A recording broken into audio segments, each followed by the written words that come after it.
क्या आपने कभी सोचा है कि भगवान शिव इतने अलग क्यों हैं? क्यों वो बाकी देवताओं से बिल्कुल भिन्न दिखाई देते हैं? क्यों उनका रूप, उनका स्वभाव और उनकी शक्ति सब कुछ एक रहस्य जैसा लगता है? आज हम आपको बताएंगे शिव जी के ऐसे रहस्य जो आपकी सोच बदल देंगे और शायद जीवन भी। स्वागत है आपका हरिवंदन चैनल में। आज हम बात कर रहे हैं शिव जी की, जो हैं भी और नहीं भी।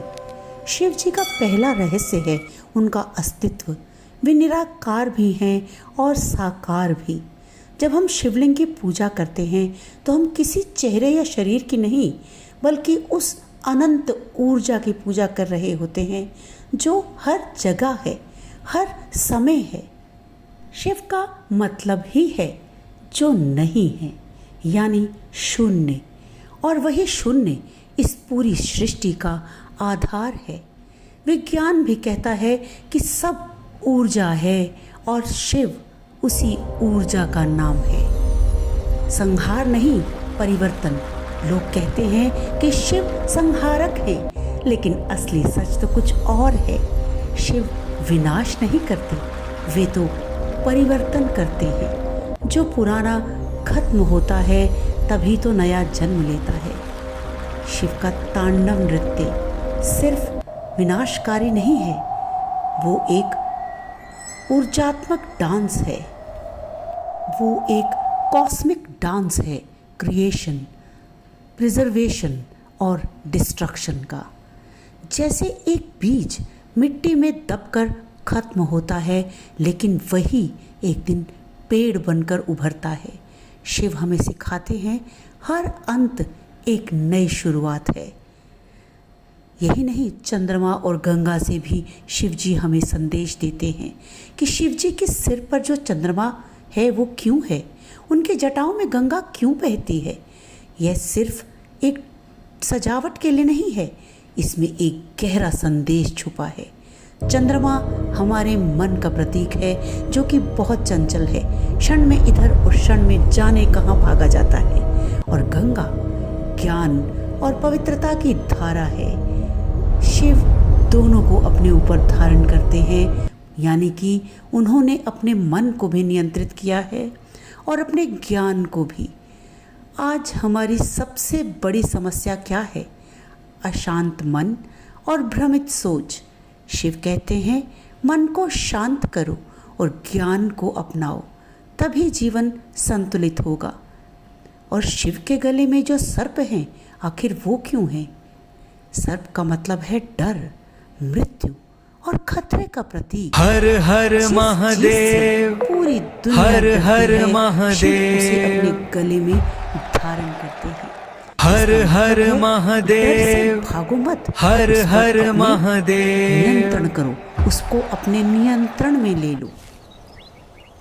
जीवन में हम भी कई डरों से घिरे रहते हैं। फेलियर का डर, लोग क्या कहेंगे इस बात का डर, और अपने फ्यूचर का डर। शिव हमें सिखाते हैं कि डर को गले लगाओ, तभी तुम सबसे ऊपर उठ पाओगे। और शिव की तीसरी आँख का रहस्य बहुत ही गहरा है। कहा जाता है कि जब ये खुलती है तो सब कुछ भस्म हो जाता है, लेकिन इसका असली अर्थ क्या है? ये आँख है जागरूकता की।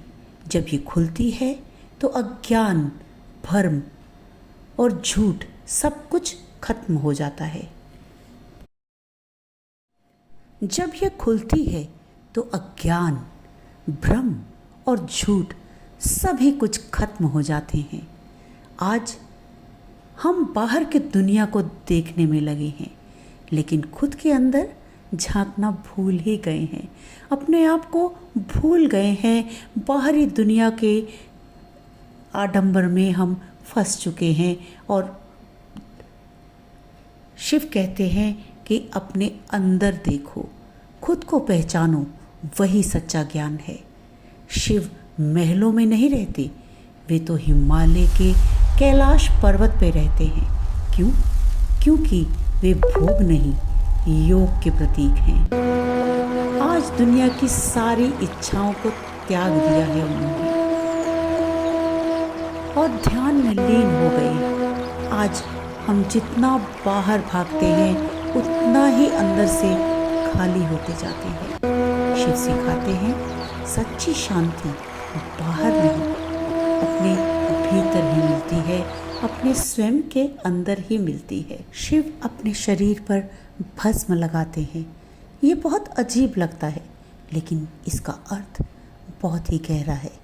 भस्म मृत्यु का प्रतीक है। शिव हमें याद दिलाते हैं कि एक दिन सब कुछ खत्म हो जाना है। ना पैसा, ना नाम, ना शरीर और ना ही कोई संगी साथी, कुछ भी नहीं रहेगा। जब ये समझ में आ जाता है तो अहंकार खत्म हो जाता है और तभी असली जीवन शुरू होता है। शिव को भोलेनाथ कहा जाता है क्योंकि वे बहुत जल्दी प्रसन्न हो जाते हैं। उन्हें महंगे चढ़ावे नहीं चाहिए, बस सच्चा मन चाहिए। एक बेलपत्र, थोड़ा सा जल और सच्ची भक्ति, बस इतना ही काफ़ी है भोलेनाथ को प्रसन्न करने के लिए। उन्हें महाकाल भी कहते हैं, मतलब कि वे समय के भी स्वामी हैं। जहाँ सब कुछ बदलता है वहाँ शिव स्थिर हैं।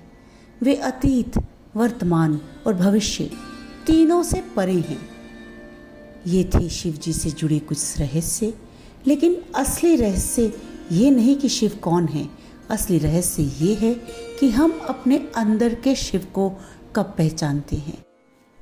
जब हम अपने डर को जीत लेते हैं, जब हम अपने मन को शांत कर लेते हैं, जब हम सच को देख पाते हैं, तब हम भी शिव के करीब पहुंच जाते हैं। अगर आपको यह वीडियो पसंद आई है तो इसे लाइक करें और चैनल को सब्सक्राइब करना तो बिल्कुल भी ना भूलें। कमेंट बॉक्स में ओम नमः शिवाय लिखें।